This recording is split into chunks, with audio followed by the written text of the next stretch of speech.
Long before tomatoes and peppers arrived from the Americas, rural Andalusia had its own gazpacho, a cold, bread-based soup. Today, we recreate this pre-Columbian magic.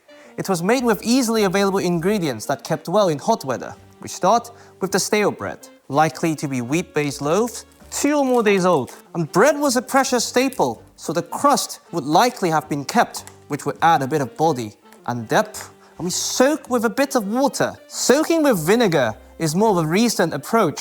The starch granules would absorb water and swell, and the water would soften the crumb and crust, allowing for easy mashing later, making this our thickening agent. Now we deal with our emulsifying agent and flavor bomb. The garlic, our aromatic base that brings the pungency, sharpness, and savory backbone. And when crushed, it releases emulsifying compounds. This alone would be able to sustain a traditional aioli. Now we salt. Today we're using fleur de sel, the closest thing to the olden days, hand-harvested, slightly off-white due to its mineral content.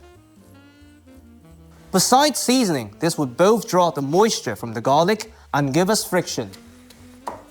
And we pound to allow the fiber of the garlic to further contribute to its thickening capabilities. Once we have a paste, we add the soaked bread without squeezing, as the liquid now carries the bread flavors.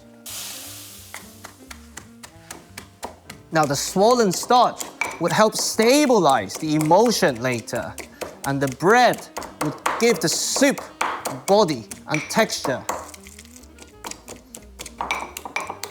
Once we have a porridge-like texture, we introduce the vinegar, most likely red wine vinegar from the olden days, made from young, rustic red wines. Besides bringing bright acidity and mellowing the garlic, the vinegar denatures the proteins from the garlic, helping them bind oil and water later. Now we slowly add the olive oil to bring the fruity, bitter, and peppery flavors. More importantly, to start forming the emulsion we've been talking about. The oil will also carry and amplify the fat-soluble flavors and aromas of the garlic. Perfect. Here, we basically have what Roman soldiers used to eat: bread, vinegar, olive oil, combined with the grinding methods introduced by the Moors. Now, let's turn this into a soup.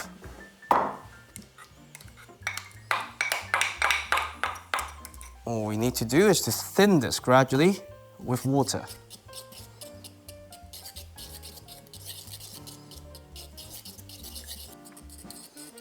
And believe it or not, this is pre-Columbian gazpacho.